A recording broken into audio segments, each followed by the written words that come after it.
fundamental conflict sensitivity and peace building. And the second week, we spent a great time with Jeremy and Menchi. This climate justice and peace building approach. So, yeah, during these 5 days, many things it was very overwhelming for all of us when we think about climate change and its impacts. And when we think about as a peace builder, what is our role, how we can connect peace with the climate change context.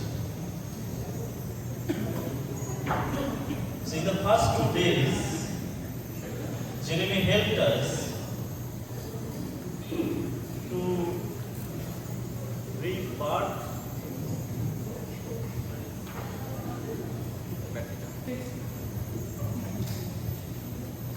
So he helped us how to rebirth our knowledge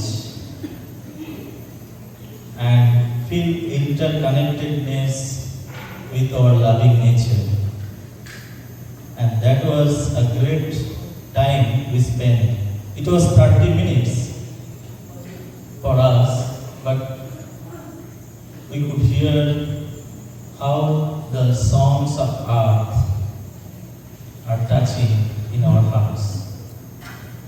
In this Margrande campus, we all were able to connect our Mother Earth in a different ways. And that was our beginning to think about climate justice and peace building. At the end of the day, somehow we all of us here and all the living organisms, I believe, we want something peace. And there are many ways we are trying to find it. So when we put all of our songs, what we heard from this earth, in a big meta card, and then Jeremy also helped us further go deeper to deepen our thoughts and put into a small meta cards.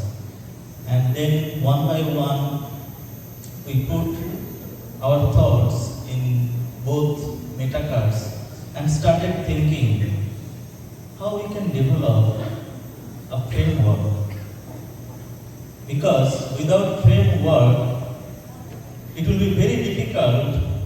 It's a diverse impact of climate change and where we will move on, how we will move, where to start, a lot of questions we received in our mind.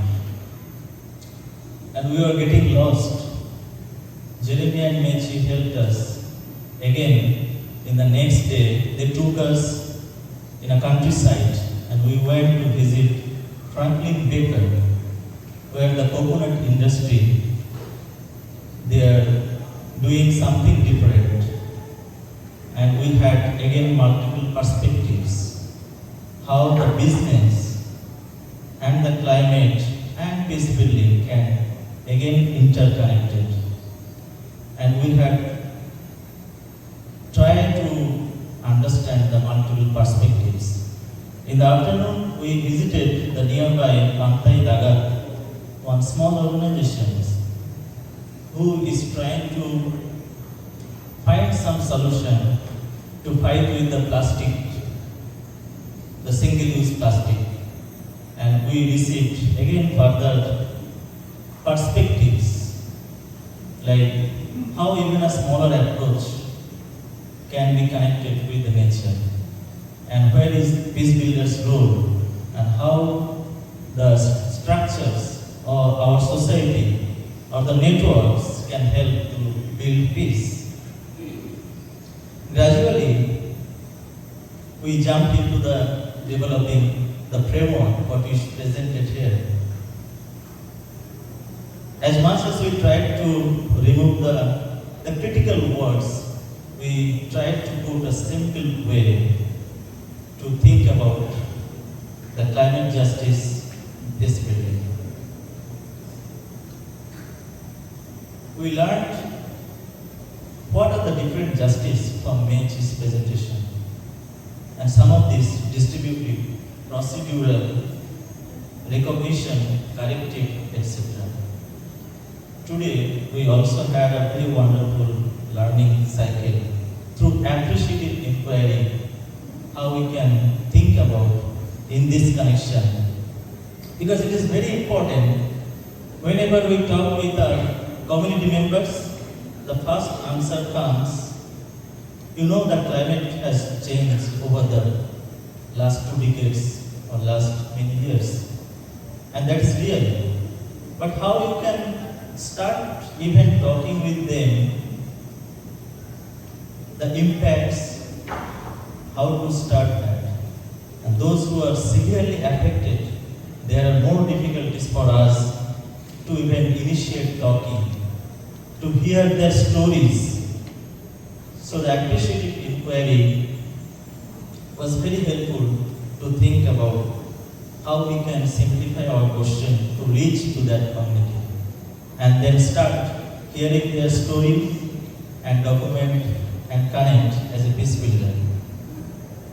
And then finally, Jeremy showed a very strong quote.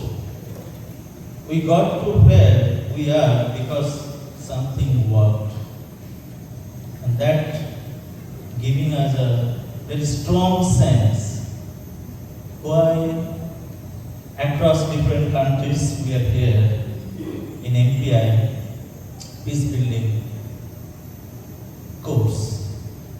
And that message we are carrying in our heart. And finally, this question for all of us, how local peace builders can apply climate justice and conflict prevention and peace building lenses into these complex climate change impacts to rebuild our society in a different way, where peace building and climate justice are very much interconnected. It is not separate. So, yes, from our class, this is our testimony, and yes, that's what I'm